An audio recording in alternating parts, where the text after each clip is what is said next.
नमस्कार, मी श्रीरंग खरे. एनडीटीव्ही मराठीच्या डिजिटलमध्ये आपल्या सगळ्यांचं स्वागत. दोन महत्त्वाचे प्रश्न आहेत, जे संपूर्ण राज्यालाच नाही तर देशाला भेडसावू शकतात आणि त्याची तीव्रता खूप मोठी आहे, जी तीव्रता आपल्यासारख्या सर्वसामान्य माणसांना कळत नाहीये. ज्या दोन मुद्द्यांबद्दल बोलतोय त्याच्यातला एक मुद्दा आहे, तो म्हणजे 65 अनधिकृत इमारतींचा. हे प्रकरण डोंबिवलीमधलं आहे. दुसरा मुद्दा आहे फिनशार्प नावाच्या बँकचा, जो देखील डोंबिवलीमधलाच मुद्दा आहे. डोंबिवली हे या दोन्ही प्रकरणांमधला सामायिक दुवा आहे. 65 इमारतींचा प्रश्न हा अधिक गंभीर असल्याचं तूर्तास तरी जाणवतंय. हायकोर्टानं या इमारती जमीनदोस्त करा, तोडा असे आदेश दिलेले आहेत. मात्र या सगळ्या प्रकरणामध्ये विविध शासकीय यंत्रणा गुंतलेल्या आहेत. या नागरिकांना दिलासा मिळेल का? हा सध्याच्या घडीचा सगळ्यात मोठा प्रश्न आहे. मुख्यमंत्र्यांनी त्याबाबतचं सूतोवाच केलेलं आहे, की आम्ही याबाबत दिलासा देण्याचा प्रयत्न करू. शासकीय जमिनींवर देखील अतिक्रमण करून या इमारती बांधल्याचं आता स्पष्ट झालेलं आहे. आपल्यासोबत दोन महत्वाची मंडळी या चर्चेमध्ये जोडली गेलेली आहेत. विद्याधर अनास्कर सर आहेत, जे सहकार क्षेत्रातले, बँकिंग क्षेत्रातले तज्ज्ञ आहेत आणि माझे सहकारी राहुल कुलकर्णी हे देखील या चर्चेमध्ये जोडले गेलेले आहेत. अनास्कर सरांना पहिला प्रश्न आहे. सर, 65 इमारतींचा प्रश्न आहे. 6,500 लोक यामध्ये गुंतलेले आहेत, ज्यांच्यावर टांगती तलवार आहे. शासकीय यंत्रणा या संपूर्ण प्रकारामध्ये इन्व्हॉल्व आहेत, म्हणजे पार रेरापासून महापालिकेपर्यंत. या सगळ्या नागरिकांना दिलासा मिळणार का? हा मूलभूत प्रश्न आहे. नाही, सुरुवातीला मी बँकिंगच्या दृष्टिकोनातून एक दोन गोष्टी एक्सप्लेन करतो. की पूर्वी एकदा तुम्ही ऐकलं असेल की मध्ये दिल्ली उच्च न्यायालयाने तिथं असंच अनधिकृत बांधकाम झालं होतं. आणि दिल्ली उच्च न्यायालयाने त्याची चौकशी केली की एवढं अनधिकृत बांधकाम एवढं मोठं होतं कसं काय. त्यांना आढळलं तिथल्या सगळ्या बँकांनी त्यांना कर्ज दिलं होतं. बरं. आणि मग दिल्ली उच्च न्यायालयाने त्या सगळ्या बँकांना आरोपी केलं. आणि मग त्यांनी रिझर्व्ह बँकेला एक इन्स्ट्रक्शन दिल्या की तुम्ही अशा प्रकारे तुम्ही सर्क्युलर करा आणि सर्क्युलर द्या की या सगळ्या बँकांना सूचना करा की ज्यावेळी तुम्ही अशा अनधिकृत किंवा बांधकाम व्यावसायिकांना कर्ज देता त्यावेळी तो बांधत असलेली इमारत ही कायदेशीर आहे का नाही, तुम्ही सगळं रेग्युलेटरी कम्प्लायन्सेस केला आहात का नाही, हे संपूर्ण बघायची जबाबदारी त्या बँकेची आहे. अन्यथा हे अनधिकृत म्हणा किंवा गैर गैर हे आहे काम आहे की कुठल्या तरी एका कायद्याने बॅन असलेल्या व्यवसायाला देखील कर्ज देणं, मी त्याला त्या गुन्ह्यामध्ये मदत करणं असा आरोप त्या बँकांवर होऊ शकतो. त्यामुळे 2006ला रिझर्व्ह बँकेने एक सर्क्युलर प्रसिद्ध केलं. त्यामध्ये त्यांनी स्टेजेस दिल्या की अशा बांधकामाची चौकशी कशी केली पाहिजे. बँकेने स्वतःचा आर्किटेक्ट स्वतंत्र अपॉइंट केला पाहिजे आणि त्यांनी संपूर्ण खोलात जाऊन शहानिशा केली पाहिजे. बांधकामाला स्टेजनुसार त्याचे पैसे दिले पाहिजेत. या सगळ्या दृष्टीने बघायला इथं या प्रकरणामध्ये बँकांनी खूप मोठा कर्ज पुरवठा केल्याचं दिसून येतं. आणि यामध्ये एकंदर कर्ज पुरवठा इतका मोठा आहे, बघायला जाल तर बँकाने काहीच काळजी घेतलेली दिसत नाही. बँकाने स्वतःचा आर्किटेक्ट अपॉइंट केलेला नाही, त्याची कागदपत्राची शहानिशा केलेली नाही. एक छोटं उदाहरण देतो. आमच्याकडे समजा एखादा एक सॅलरी अर्नर एक बोगस आमच्याकडे बोगस पगार पत्रक देतो. ते बोगस आहे का नाही हे आम्हाला माहित असतं का, तर आम्ही एक्सपर्ट नाही. पण मी ताबडतोब त्याची एक प्रत त्या संबंधित एक नोकरीच्या ठिकाणी पाठवतो आणि त्यांना सांगतो you are requested to confirm this आहे. तसं या बँकांनी त्यांच्याकडे जे जे काही रेराचे असतील काही असतील जे जे काय डॉक्युमेंट प्रोड्यूस केले होते त्या सगळं त्या डोंबिवली नगरपालिकेला असेल त्या ते पाठवून त्यांचं कन्फर्मेशन घेणं आवश्यक होतं. त्या बँकांनी घेतलं नाही, कारण बँकांच्या मदतीशिवाय इतकं मोठं बांधकाम उभंच राहू शकत नाही, पहिली गोष्ट. त्यामुळे या बँकांचं यामध्ये निग्लिजन्स आहे. आणि दिल्ली उच्च न्यायालयाच्या निकालानुसार बघायला गेलं तर बँका पण यामध्ये आरोपी होण्याची शक्यता नाकारता येत नाही. का तर त्या निग्लिजन्स असेल, त्या त्यांचं एखाद्या वेळी मालाफेट इंटेन्शन नसेलही, पण निग्लिजन्स मात्र त्यांना सिद्ध होत असेल तर संपूर्ण प्रकरणात बँकांना पण आपल्याला आरोपी करावं लागेल. नाही, पण हे आरोपी करायला लागेल याच्यासाठी सर्वसामान्य नागरिक ज्यांनी कर्ज घेतलेली आहे त्यांनी तक्रार करावी लागेल का? सुओ मोटो या संदर्भात तपासणी करणारी जी ठाण्याची एसआयटी आहे त्यांनी बँकांविरोधात गुन्हा दाखल केला पाहिजे? नाही, यामध्ये रिझर्व्ह बँकेचे सर्क्युलर आहे चक्क की तुमच्या जर का फ्रॉड झाला, त्या बँकेमध्ये फ्रॉड झाला, कुणी असू दे, बँकेच्या खातेदाराच्या अकाउंटमध्ये फ्रॉड झाला, थर्ड पर्सनने फ्रॉड केला, कुणी ते फ्रॉडचं डेफिनेशन खूप मोठं आहे, तर ताबडतोब त्या बँकांनी 28 तासाच्या आतमध्ये रिझर्व्ह बँकेच्या वेबसाईटवर तो फ्रॉड अपलोड केला पाहिजे. हे कंपल्सरी आहे. आणि जर तो फ्रॉड अपलोड केला नाही तर त्या बँकांना खूप मोठी दंडात्मक शिक्षा ही झालेली आजपर्यंत अनेक बँका तुम्ही 1 ते 2-2 कोटीपर्यंत शिक्षा झालेली आहे.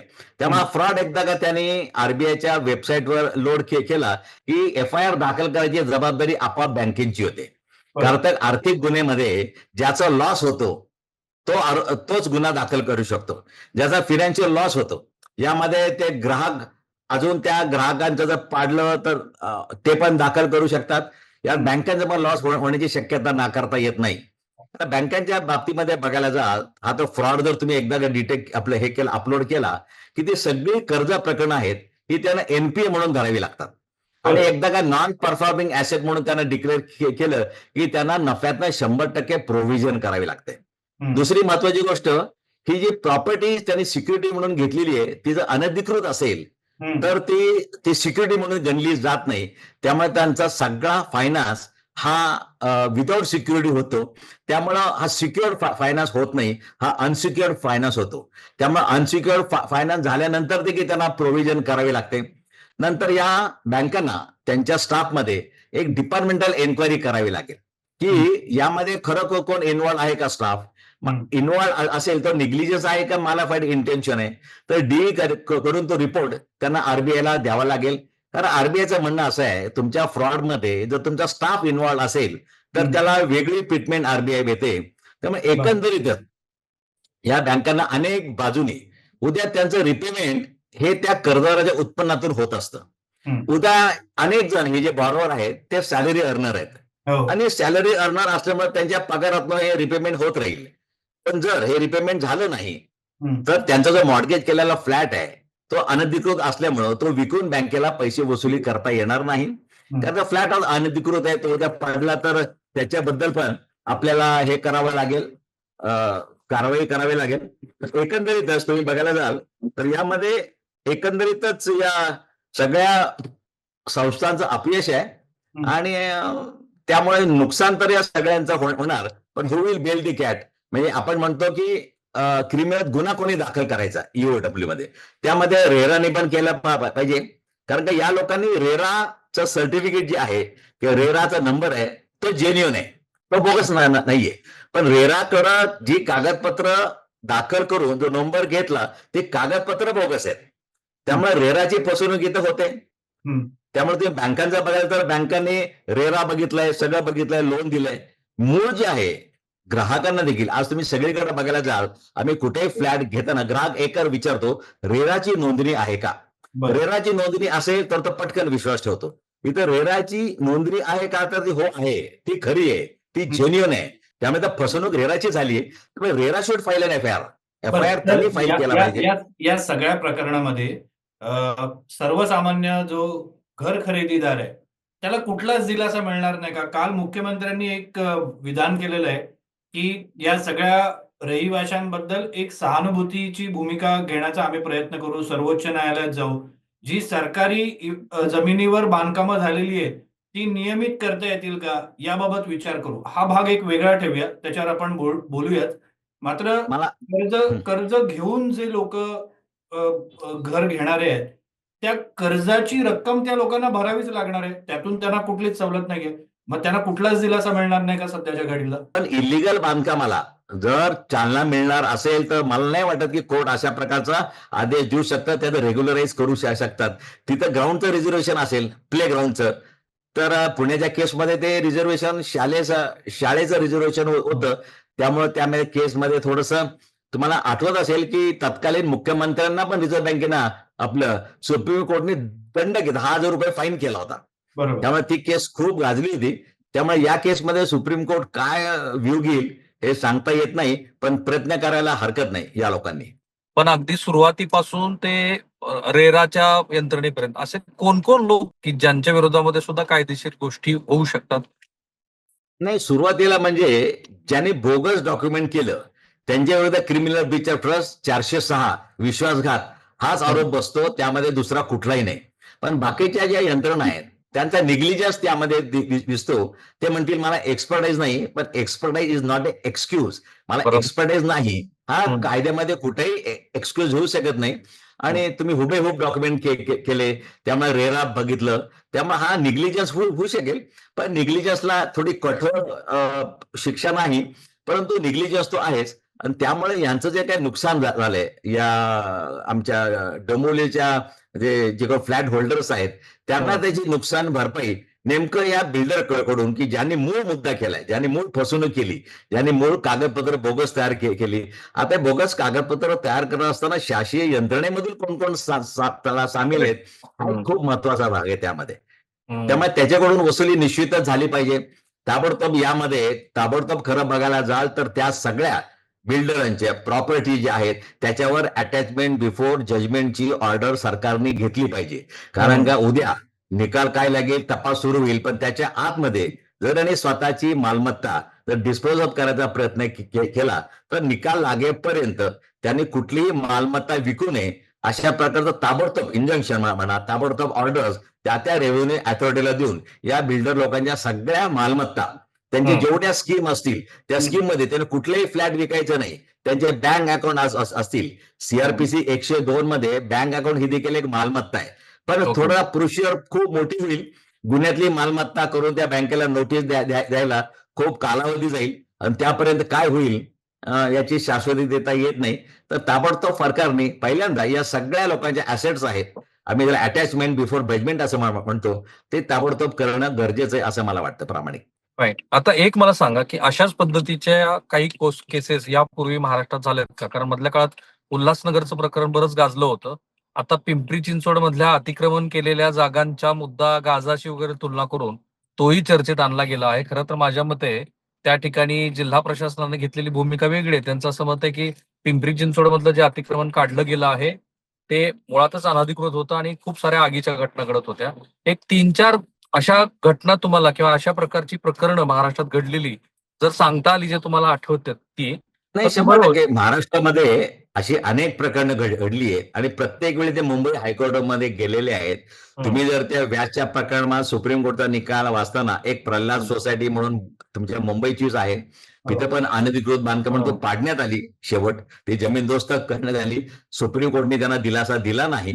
अशी अनेक अनधिकृत, पण एकंदर कोर्टाचा व्ह्यू बघितला असता उद्या मानवतेच्या दृष्टिकोनातून त्यांना रेग्युलराईज करण्याकडे सुप्रीम कोर्ट किंवा हायकोर्टाचा कल दिसत नाही. जे इलिगल आहे ते इलिगल आहे.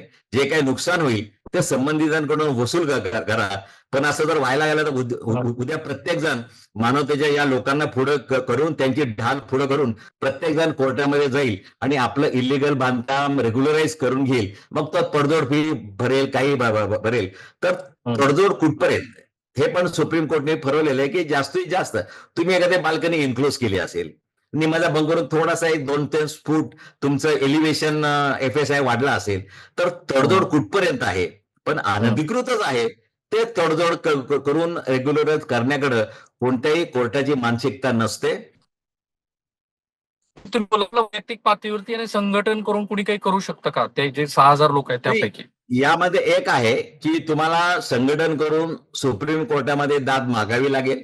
सुप्रीम कोर्टचा एक जो लास्ट ऑप्शन आहे तो एक्झरसाइज केल्याशिवाय आपण कुठल्याही कन्क्लुजनला येऊ नये. कारण का सरकार पण तुमच्या बरोबर असेल आणि सरकारने जर सांगितलं असेल की हे जी लोक आहेत, जे सफरर कोण आहेत, जे इनोसंट लोक सफरर आहेत, या स्कॅम मध्ये कुठेही नसणारी लोक सफरर आहेत. यामध्ये बँक सफरर आहे पण ते बँक इन्व्हॉल्ड आहे. तुम्ही दुसरा कोणी सफरर असेल तर तो इन्व्हॉल्ड आहे. परंतु ही जी लोक इनोसंट आहेत त्याने बँकेचं नुसतं लोन घेतलं नाही साहेब.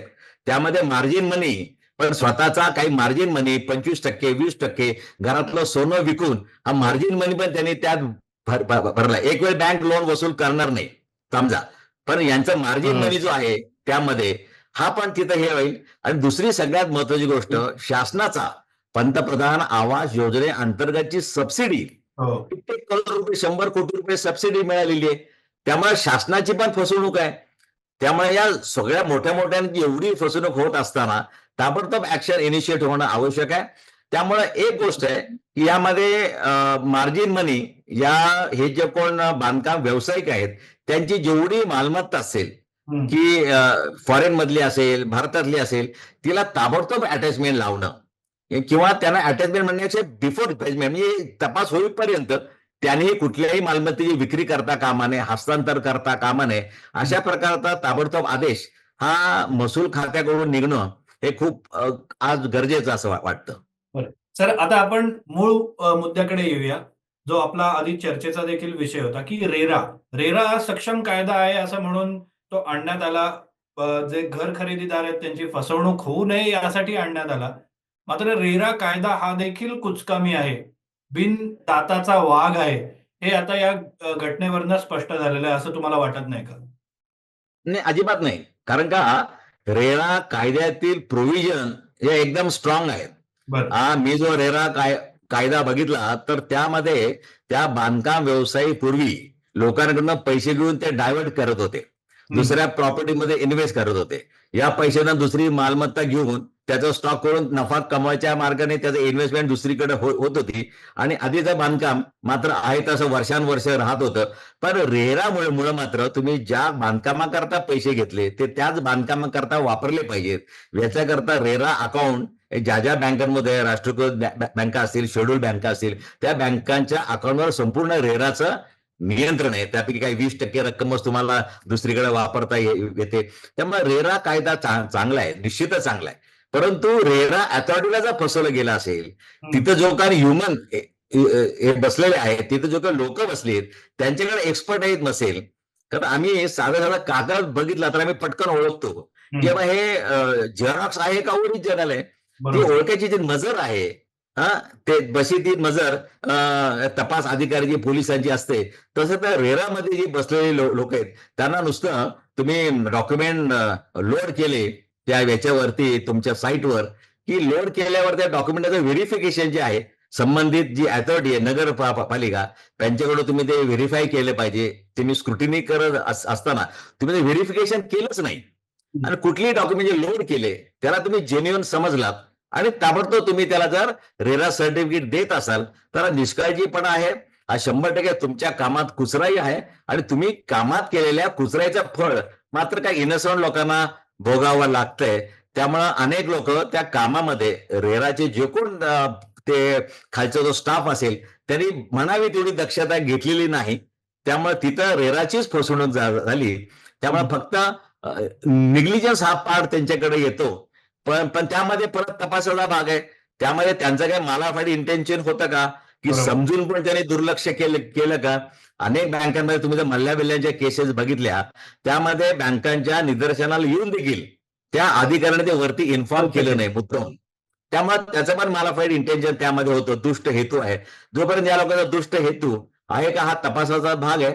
परंतु रेरा कायदा चांगला आहे. एखादी केस घडली तर रेरा मधल्या प्रोव्हिजनमुळं किंवा रेरातल्या प्रोव्हिजन मध्ये कुठेतरी लॅक्युना आहे म्हणून हे घडलेलं नाहीये. हे रेराचीच फसवणूक झाली. त्यामुळे हा सर्व क्रिमिनल ऑफेन्स आहे. तो कुठेही घडू शकतो. यावेळी तो रेराच्या बाबतीत घडला. त्यामुळे रेरा कायदा चुकीचा आहे असं म्हणता येणार नाही. तर माझं पण तसं मग मत नाही. या सकृत प्रकरणामध्ये तुम्ही म्हणताय की रेराची फसवणूक झाली असू शकते. मात्र रेराने या प्रकरणातून धडा घेऊन जे संबंधित आहेत, ज्यांनी फसवणूक केलेली आहे रेराची, त्यांच्या विरोधात गुन्हा दाखल करायला हवा का? 100% मला असं म्हणणं आहे की ताबडतोब त्याने बाहेर आले पाहिजे. पण आज रेरा एक कुठलंही परिपत्रक काढायला तयार नाही. कॉशन नोटीस किंवा याच्यापुढे लोकांनी काय काळजी घ्यावी हे करायला नाही तयार. किंवा रेरा बद्दलचा विश्वास अबाधित ठेवण्याकरता या लोकांनी प्रेस मीडिया समोर आलं पाहिजे. या आमच्या चुका झाल्या ते मान्य केल्या पाहिजेत आणि याच्या पुढे मात्र अशा चुका होणार नाहीत. कारण याच्या पुढे हा जो विश्वासच उडाला रेरावरचा तर मात्र कठीण आहे. त्यामुळे रेराने ताबडतोब बाहेर येऊन खुलासा करणं हे गरजेचं आहे.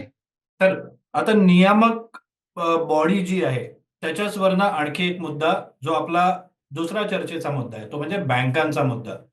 एक रेरा नियामक बॉडी आहे जी या सगळ्या गैरप्रकारांना चाप लावण्याचा प्रयत्न करते. दुसरी आरबीआय आहे जी बँक आणि बँकांमधले जे घोटाळे होतात किंवा बँका चुकीच्या पद्धतीने चालू नयेत यासाठी नियामक म्हणून काम करते.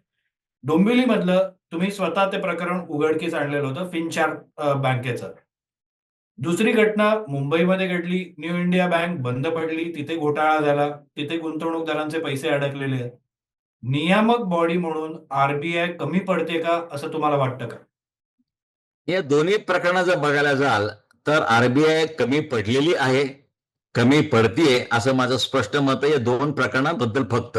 बरं. बाकी अनेक प्रकरणं आहेत तिथं आरबीआयने स्ट्रॉंग भूमिका घेतलेली आहे. आता मी फिनशार्प ही जी डोंबिवलीमध्ये एक बोगस बँक तयार झाली, ही आम्ही 30 तारखेला मागच्या 30 जानेवारीला तो अर्ज केला, पोलिसांकडे तक्रार केली. हं. पण आजपर्यंत रिझर्व्ह बँकेने कुठेही त्यांच्या वेबसाईटला म्हणा कुठेही असं जाहीर केलेलं नाही की ही बँक बोगस आहे, हिच्यापासून तुम्ही एक काळजी घ्या. कारण रिझर्व्ह बँकेचा ब्रीद असा आहे की ते protect the interest of the depositor, बरोबर. ठेवीदारांचं हित. कारण का त्यांचा जो बँकिंग रेग्युलेशन ऍक्ट आहे हा ठेवीदारांच्या हिताच्या भोवती फिरतो किंवा ठेवीदारांच्या हितासाठी तो कमिटेड आहे. पण इथे रिझर्व्ह बँकेने ताबडतोब बाहेर यायला पाहिजे होतं. कारण का ठाणे पोलिसांनी, डोंबिवली पोलिसांनी रिझर्व्ह बँकेला सगळी कागदपत्र पाठवली, हं. सहकार आयुक्तांनी सगळी कागदपत्र पाठवली. रिझर्व्ह बँकेचं स्वतःचं एक मार्केट इंटेलिजन्स डिपार्टमेंट आहे, हो. त्या डिपार्टमेंटकडे ही कागदपत्र पाठवली. मग या कागदपत्राच्या तपासणीनंतर ही बँक बोगस आहे अशा इथं कोणी व्यवहार करू नये असं कॉशन नोटीस तरी रिझर्व्ह बँकेने प्रसारित केली पाहिजे होती त्यांच्या वेबसाईटवर. पण आज जवळजवळ 20 दिवस होत आले, रिझर्व्ह बँकेने कोणत्याही प्रकारे या संबंधी पुढे पाऊल घेतलेलं दिसत नाही. आणि ती लोक सरळ सांगतात आम्ही जे काही केलेले. आता फॉर उदाहरण त्यांनी बँक ऑफ महाराष्ट्रामध्ये खातं उघडलं ते फिनशार्पने. आता खातं उघडल्यानंतर खातं उघडताना बँक ऑफ महाराष्ट्राने कोणती डॉक्युमेंट घेतली होती, केवायसी, ती सगळी बोगस आहेत. रिझर्व्ह बँकेचं रजिस्ट्रेशन सर्टिफिकेट बोगस आहे. हे पोलिसांनी रिझर्व्ह बँकेला पाठवलं. आता पोलिसांचं म्हणणं असं आहे जोपर्यंत रिझर्व्ह बँक सांगत नाही हे सर्टिफिकेट माझं नाही तोपर्यंत गुन्हा होत नाही आणि आम्ही गुन्हा दाखल करू शकत नाही. म्हणजे आजही गुन्हा दाखल झालेला नाही. कारण का रिझर्व्ह बँकेच्या पत्राबद्दल ऑथेंटिकेटपणे सांगणारं एकच व्यक्ती ती म्हणजे रिझर्व्ह बँक. बरोबर. मी लाग ओरडतो ती बोगस आहे, बोगस आहे, बोगस आहे. का तर मला रिझर्व्ह बँकेचं लेटरेट कसं असतं माहितीये. मी रिझर्व्ह बँकेचे गेल्या खूप वर्षापासून संबंधित आहे. अनेक कमिट्यांवर मी काम केलंय. तर मला माहितीये नाहीये रिझर्व्ह बँकेचं. पण जोपर्यंत रिझर्व्ह बँक म्हणत नाही हे माझं नाही तोपर्यंत डोंबिवली पोलीस एफआयआर दाखल नाही करत. हे डोंबिवली पोलिसांचं उत्तर आहे.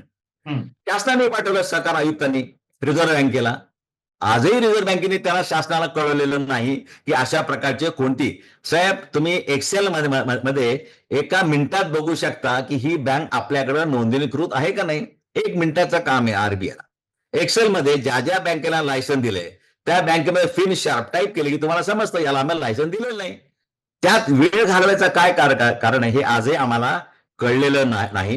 दुसरी तुम्ही महत्वाची गोष्ट म्हणाल तर न्यू इंडिया. या न्यू इंडिया बँकेबद्दल आजच आम्ही बातम्यांमध्ये वाचलं की 2020 मध्ये तिथल्या संपूर्ण सेवकांनी एकत्रितपणे सही करून रिझर्व्ह बँकेला त्या बँकेमध्ये चाललेला घोटाळा, हो. अगदी खुलेसेवार प्रीती झिंटा या ऍक्टरला 18 कोटी रुपयाची सूट कशी दिली, त्याचं अकाउंट राईट ऑफ कसं केलं, असं खातेवाईज 1-2 पाणीपत्र आरबीआयला 2020 मध्ये दिलं होतं. बरं. हीच बँक, ही जी न्यू इंडिया बँक आहे 2020 मध्ये प्रायव्हेट सेक्टरमध्ये जाण्याकरता इच्छुक होती आणि प्रायव्हेट सेक्टरमध्ये जाण्याकरता त्याने वार्षिक स्पर्धा सभेमध्ये विषय आणला होता. मी त्यावेळी फेडरेशन अर्बन कोऑपरेटिव्ह बँक फेडरेशनचा अध्यक्ष होतो. आम्ही सर्व संचालकांनी त्या एजीएमच्या बाहेर जाऊन हात जोडो आंदोलन केलं होतं. ती बातमी पण वर्तमानपत्रामध्ये खूप मोठी आली होती. कारण का आम्हाला प्रश्न पडला ही बँक आज प्रायव्हेट सेक्टरमध्ये जाण्याकरता एवढी उत्सुक आहे. सहकार क्षेत्र सोडून त्याच वेळी या स्टाफनी रिझर्व्ह बँकेला तक्रारी केल्या होत्या आणि त्या तक्रारीमध्ये सगळे उल्लेख केला होता आणि रिझर्व्ह बँकेने त्यानंतर केलेल्या तपासणीमध्ये हे स्टाफने केलेले सगळे आरोप हे खरे आहेत हे रिझर्व्ह बँकेच्या निदर्शनाला आलं होतं.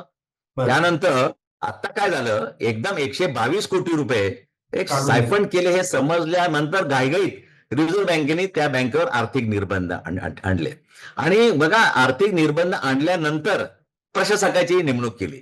वास्तविकता आर्थिक निर्बंध येण्याच्या अगोदर प्रशासकाची नेमणूक करायला पाहिजे. त्याला काय 3-4 वर्ष बँक सुधारवायला दिली पाहिजेत आणि नंतर बँक जर सुधारली नाही तर मात्र बँकेवर आर्थिक निर्बंध आणून ते लिक्विडिटीची प्रोसेस सुरू होईल. आजचा जो प्रशासक आहे त्याला आर्थिक निर्बंध आहेत, त्याला डिपॉझिट घ्यायचे नाहीत, लोन वाटायचं नाही, म्हणजे जवळजवळ सगळे हातपाय बांधून तुम्ही जर त्याला सांगत असाल की काम कर, आत्ताचा प्रशासक म्हणजे नथिंग बट लिक्विडेटर आहे. तो बरं. नाव प्रशासक आहे, पण तो खरं तर लिक्विडेटरच आहे तो.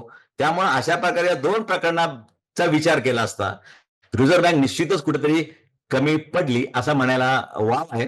इतरांच्या बाबतीत मात्र रिझर्व्ह बँकेचं खूप कडक नियंत्रण आहे, इन्स्पेक्शन आहे वर्षाला. त्यामुळे रिझर्व्ह बँक वेळोवेळी या बँकांना संधी देत असते, हे करत असते.